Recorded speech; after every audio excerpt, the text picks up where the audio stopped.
Bien, buenas tardes. Gracias por el ánimo y estar aquí. A esta hora ya empieza a ser difícil estar presente en un congreso. Yo creo que el espíritu de retomar la presencialidad nos tiene acá, contentos. Antes de la pandemia, a esta hora, un día jueves, quedaban solo los valientes. Yo veo que hoy hay muchos valientes y debe ser las ganas de estar aquí presente. En primer lugar, agradecer a la doctora Benilde, porque estamos aquí gracias a ella. En lo personal, Estefano y yo estamos aquí gracias a ella, y creo que todos estamos gracias a ella. Este congreso viene empujándolo de hace 2 años, y la pandemia lo impedía, y ella insistía en que tenía que ser presencial. Y miren, aquí estamos gracias al esfuerzo de ella. Muchas gracias, Benilde, por ese empuje y por hacer que estemos aquí. Esta mesa no vamos a moderarla entre los dos ponentes que somos, con el fin de optimizar los tiempos. Entonces voy a presentar al doctor Stefano Basilico. El doctor Basilico es médico funcionario de la Clínica El Lavoro en Milán, es médico del trabajo, toxicólogo, es director de la Maestría Internacional de Medicina Ocupacional de CENEA y la Universidad de Girona. Y con él hemos estado trabajando desde hace unos 7, 8 años quizás, y hemos encontrado que tenemos un punto común, quizás porque gran parte de mi formación de ergonomía también se ha hecho en la Clínica El Lavoro en Milán, y la ergonomía y la toxicología tienen un punto en común que es poco conocido y poco trabajado. Y hemos discutido muchas veces con Estefano. Sí, es así, efectivamente. Este punto en común es que tenemos que aplicar el principio de la dosis, que parece estar relacionado concretamente mucho más con el riesgo químico, pero al final vamos a aplicar el principio en todas las evaluaciones de una enfermedad. A la hora de hipotizar o de comprobar o de rechazar una hipótesis de nexo causal laboral, en este caso, de una enfermedad. Y con algunos casos concretos iremos analizando todos estos cuadros, porque es importante siempre pensar que tenemos una postura aplicativa, es decir, hay que tener un conocimiento importante, una base científica, pero en el momento donde tenemos que actuar, el profesional utiliza todo este conocimiento, que sigue desarrollándolo en toda su trayectoria profesional, para luego llegar a unas conclusiones firmes. Este es un poco el tema. Iremos aplicando el principio en cuadros aparentemente lejanos entre ellos, pero que al final van a ser tratados con la misma postura y con el mismo racionale, como se dice en estos casos. Bien, yo creo que con esta introducción damos paso, Estefano. Comenzamos con la primera. Voy allí. Sí, mejor. Para comentar. Básicamente pues están filmando y así.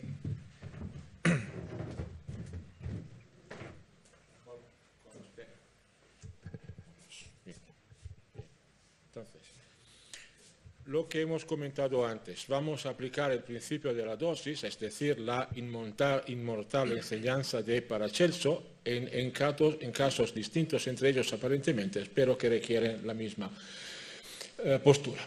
Porque al final vamos tratando una enfermedad profesional. Si tenemos que comprobar si la enfermedad está relacionada efectivamente con un trabajo, según la definición de la Real Academia, tenemos que seguir unos criterios científicos y seguir un racional muy preciso. Porque al final sigue siendo válido lo que intuyo y lo que declaró el maestro Luigi Devoto. El médico del trabajo tiene un enfermo específico, que es el trabajo mismo, porque la gente empieza a trabajar siendo sana y luego enferma. Por lo tanto, tenemos que curar el trabajo, evaluar el trabajo para individuar los puntos críticos y aconsejar unas mejoras, en el sentido de una alianza importante entre el mundo empresarial, el mundo sindical, los trabajadores y el mundo científico y biomédico.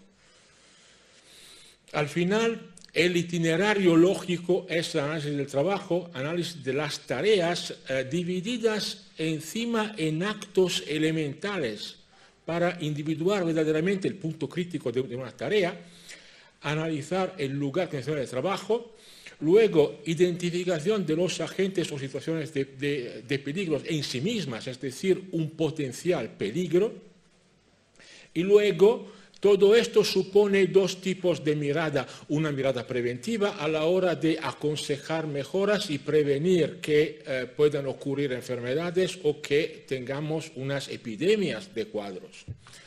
Si vamos a una mirada retrospectiva, por lo contrario, podremos analizar la existencia posible de un nexo casual y un aprendizaje de cara al futuro para evitar posiblemente que se repita un fenómeno análogo. Y al final, la toxicología en este caso es un paradigma muy valioso.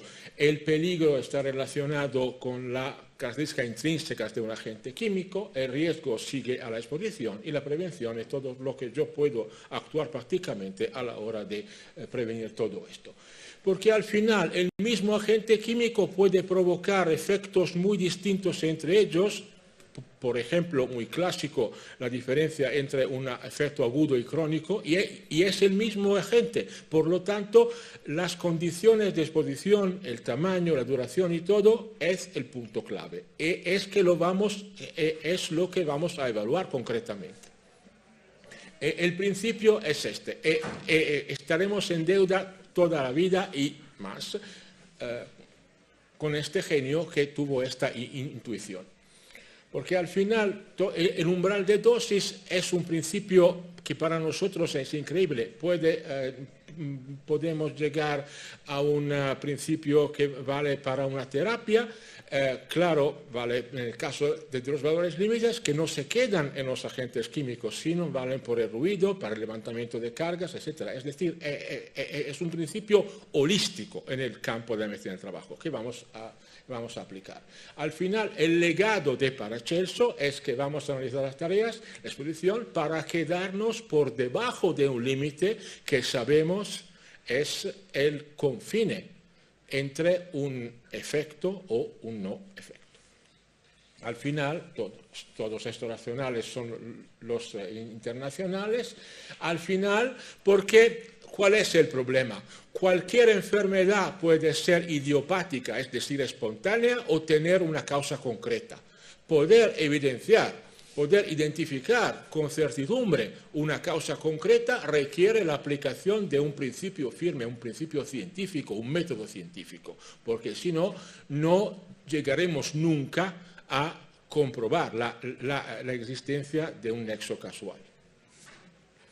En el caso de los agentes químicos, características propias, una análisis clínica y laboral, me ha gustado muchísimo lo que ha comentado la colega anteriormente. Tenemos que recoger una análisis al mismo tiempo clínico y laboral. Los dos aspectos tienen que viajar completamente en paralelo en ese sentido. Luego, el cuadro clínico puede ser típico, menos típico, etcétera, etcétera. Porque al final la medicina del trabajo tiene una larga serie de agentes químicos, en este caso relacionados con patologías muy conocidas. A veces tenemos el problema de la concausa. Por ejemplo, un cuadro opaco puede ser si yo tengo un sujeto con una enfermedad de Parkinson, que es un cuadro idiopático, y está expuesto a manganeso, que puede provocar un cuadro clínico que es muy parecido. Tendré que evaluar si la exposición a manganeso, el tamaño, la duración, puede afectar un cuadro de parkinsonismo mangánico o encima empeorar un cuadro de Parkinson idiopático. En este caso tendríamos una situación bastante compleja que tendremos que analizar con un criterio extremadamente firme.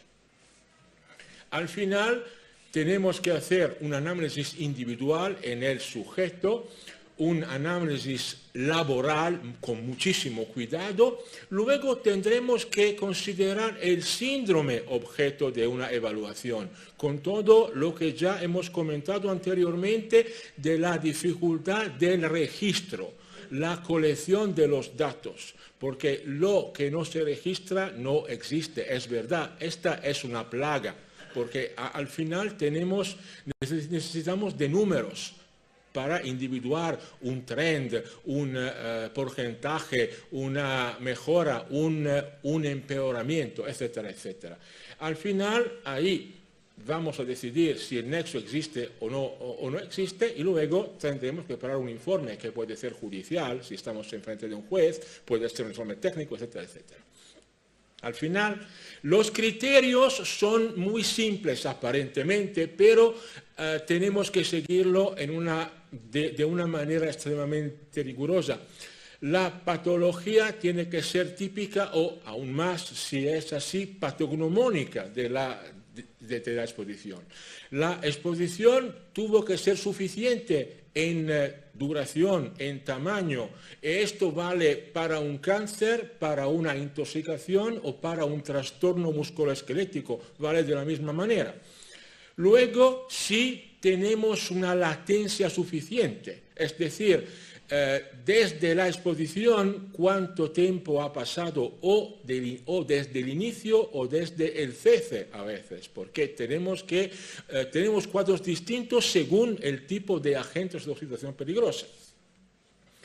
Y todo esto, en el caso típico, por ejemplo, de la toxicología laboral, todo esto tiene un enlace muy importante con la medicina legal. Este es el instituto de nuestra universidad, y en la frontal pone la medicina bajo la mirada de la ley, en latín, claro, pero es así, y yo creo que verdaderamente todo esto es muy verdadero, es muy realístico. De hecho, yo voy a presentar luego como paradigma un caso donde trabajé como experto en un juzgado. También Aquiles tiene una experiencia importante en este campo, y todas estas evaluaciones muchas veces llegan en un aula de tribunal, porque al final tenemos un tema de indemnización y luego posiblemente un problema de perfil de responsabilidad. Y en este caso tendremos que referirnos al conocimiento de la época donde tuvo lugar la exposición y no el conocimiento de ahora, lo que supone un problema añadido. Pensando en un cáncer y a una latencia, tendremos que reconstruir un escenario de exposición bastante lejano en el tiempo. Pensamos en un mesotelioma pleural que llega hasta un medio siglo de latencia. Todo esto da una idea clarísima de la entidad y de la magnitud de este problema. Al final, la epidemiología. Doll y Pito hace más de 40 años afirmaron, sobre la base de unos datos epidemiológicos, que del total de los cánceres, los que tienen causa laboral vale un 4%. Y pensando a los porcentajes relativos de la época entre asbestos y aminas aromáticas, queda clarísimo el primato del pulmón y de la vejiga urinaria, porque en aquella época las dos plagas eran estas.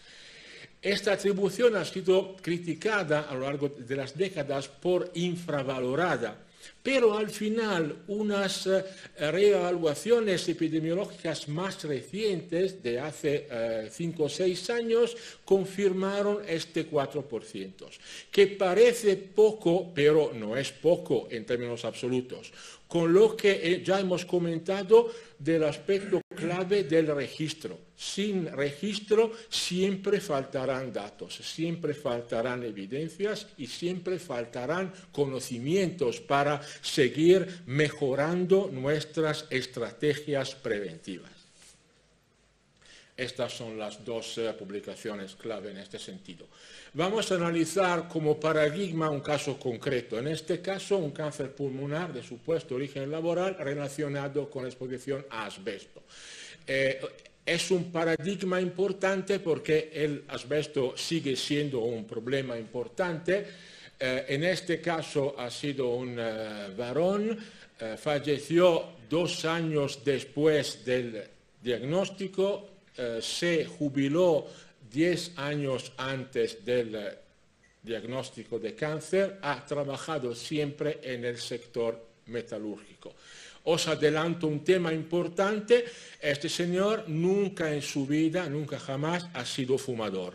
Este es muy importante porque la sinergia entre el hábito tabáquico y la exposición a asbesto en lo que se refiere al cáncer pulmonar y no al mesotelioma pleural está aclarada. El mesotelioma no, el mesotelioma se escapa de cualquier lógica en ese sentido y lo veremos más tarde. El amianto, todos sabemos lo que es. En Italia este año serán 30 años de la prohibición total de explotación, utilizo y todo. En España todo esto ha sido un poquito más tarde, pero aquí estamos. En todo el mundo muchos países están renovando, implementando las leyes en temas de amianto, que es un grupo de materiales distintos entre ellos, con un distinto número de CAF, etc. Encima se especula que puedan existir unos amiantos menos peligrosos que otros, pero de momento estamos considerando que son todos peligrosos de la misma manera. Tenemos mismas publicaciones donde se habla de amianto. Al final, muy importante, es un cancerígeno epigenético, puede producir dos tipos de cánceres distintos, siempre con el mismo órgano diana, pero el tejido es distinto. Uno es la pleura y no es dosis dependiente, y el cáncer pulmonar en sí mismo es dosis dependiente, sigue el principio de la dosis cumulativa, lo que nos ayuda muchísimo a la hora de hacer un cálculo, a la hora de estimar con precisión la exposición que tuvo lugar anteriormente y llegar a una conclusión de sí o no de causa laboral del cáncer. Tenemos un valor límite de exposición que es de 100 fibras litros, la norma europea en este caso. Cuidado con un tema, el asbesto es un contaminante ubicuo porque es un material natural, por lo tanto tendremos un valor de 2 fibras litros en el ambiente de vida como nivel que tenemos que alcanzar encima después de una limpieza ambiental o de una recuperación ambiental de un edificio contaminado con asbesto, porque fue construido cuando la utilización del asbesto era lícito y por lo tanto tenemos que gestionar un problema importante. Antes un cuadro de asbestosis y luego de cáncer pulmonar. La asbestosis es la fase previa casi inevitablemente. El principio requiere una exposición de larga duración, niveles elevados de exposición, una larguísima persistencia de las fibras que duran muchísimo, epigenético, y luego desde la fibrosis una evolución mala al cáncer. En este caso, cuidado con el hábito tabáquico, ya lo hemos comentado. ¿Por qué tenemos que pensar en el diagnóstico? En el caso del cáncer pulmonar es una enfermedad comunísima. Por desgracia, es una de las causas más importantes de muerte en los países industrializados. Por lo tanto, a este nivel, identificar una causa concreta puede ser bastante complicado, y todo esto requiere un enfoque y una postura extremadamente rigurosa. En este caso del amianto, todos los 4 o 5 tipos de cáncer conocidos pueden estar relacionados con la exposición al amianto. El fumo de cigarrillo, lo mismo. Por lo tanto, ya esto supone un tema muy importante. Y tenemos un efecto multiplicador. Al final, cuando hemos hablado de la necesidad de una cuidadosísima reconstrucción del historial laboral y clínico en su conjunto, todo esto es aún más importante, más paradigmático, en el caso de un cáncer pulmonar donde yo sospecho por lo menos una causa profesional. Esta dosis cumulativa, siendo que el asbesto es un material que dura al infinito, tiene que ser calculada a lo largo de toda la trayectoria profesional del trabajador. Y tenemos un número, afortunadamente, lo que nos permite utilizar una herramienta práctica a la hora de hacer esta evaluación. El principio es una fibra centímetro cúbico de aire, en este caso, en 25 años, o la mitad si vamos a evaluar un tiempo más reducido y una exposición más amplia. Por lo tanto, tenemos una relación explícitamente matemática.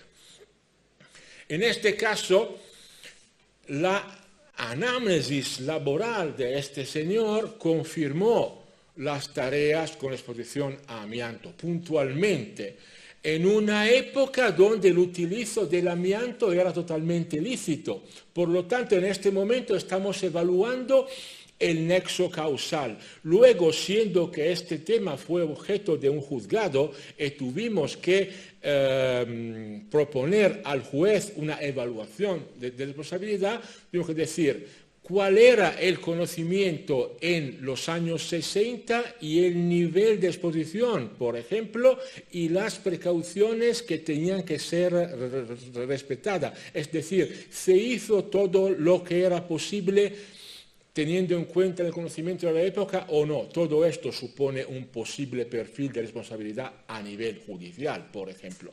En este caso, pero nos quedamos en el principio de la evaluación del nexo de causa.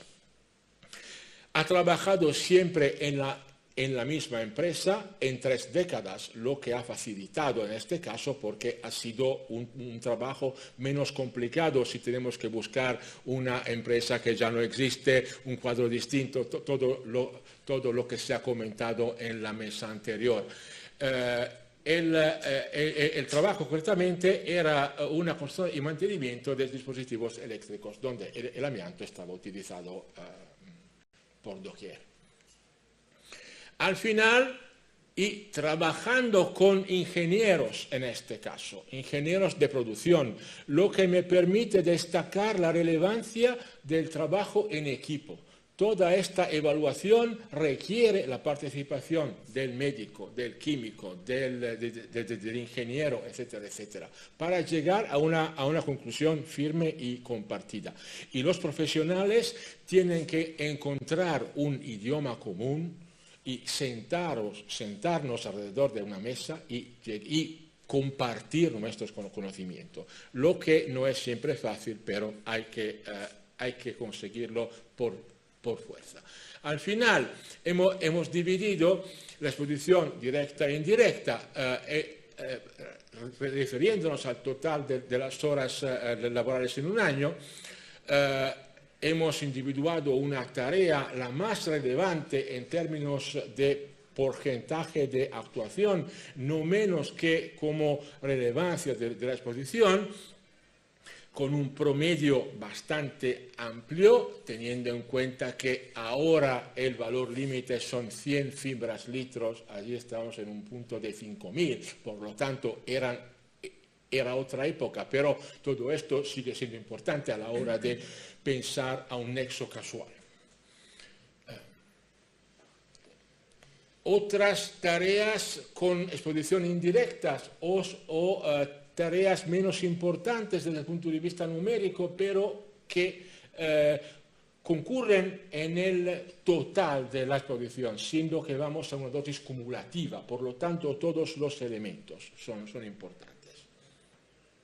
Esta es la fórmula, la herramienta de cálculo, que se utiliza y está también utilizada, por ejemplo, por parte del Instituto Nacional de los Seguros de Italia, a la hora de decidir si tenemos que indemnizar un cuadro clínico, por ejemplo. Y nos permite, aplicando esta fórmula, de llegar a una conclusión firme. Vamos a una conclusión de todo este caso. La exposición estimada ha sido de 0,83 fibras por centímetro cúbico de aire, pensando a la dosis cumulativa que sabemos estar capaz de provocar un cáncer pulmonar. El diagnóstico es compatible, es decir, puede estar relacionado con la peligrosidad del amianto en sí mismo. El amianto puede provocar este tipo de tumor. El diagnóstico después de 10 años de la jubilación, es decir que, teniendo en cuenta el total del periodo de exposición y la latencia, también la latencia es compatible. Es decir, dos de las patas del taburete las tenemos. Puede ser la causa y tenemos una latencia. Falta de evaluar la tercera pata, muy importante, que es el tamaño de la exposición. Es decir, si la dosis en este caso soporta la tesis. En este caso, un promedio de exposición de 0,8 fibras por metro cúbico por año y por 31 años, vamos a una dosis cumulativa que es prácticamente análoga a los 25 fibras por centímetro cúbico. En este caso, tuvimos que comparar este valor. En este caso, la comparación fue casi automática, fue muy simple, y la conclusión ha sido que en este caso el nexo causal estaba clarísimo. Este es un caso entre comillas afortunado porque todo ha sido muy lógico y muy simple. En otros casos tuvimos que gestionar casos que eran aparentemente clarísimos, pero analizándolo bien no fue así. En este caso, también debido a la necesidad de una más rapidez y todo, hemos elegido un caso más directo. Pero pensando en fomentar el espíritu crítico, siempre y sobre todo en clases o en seminarios, presentamos más a menudo casos donde el nexo, curiosamente, no fue identificado, porque al final tenemos que siempre destacar la relevancia de no quedarse nunca jamás en la superficie de los problemas, porque al final tenemos que ser siempre rigurosos en afrontar todas estas evaluaciones. Muchas gracias por la atención. Dejo la palabra a Aquiles por su parte. Gracias.